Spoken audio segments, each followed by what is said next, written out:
Today, life has completely gutted me. I am lying in a market like a filleted grouper, speechless, every desire and sinew absolutely silent. But I am still so fresh.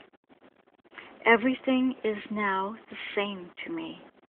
Listen. The touch of a beautiful woman as she lifts me near, drawing my scent into her body. She thinks about taking me home. The touch of a wondrous fly drinking my vital fluids through a strange-shaped flute. The sun laying its radiant gaze against my cheek.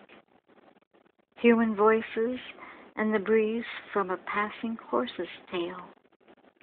All send miraculous currents into my world. God's beauty has split me wide open. Throw Hafiz on a scale. Wrap me in cloth. Bring me home. Lift a piece of my knowledge to your lips so I can melt inside of you and sing.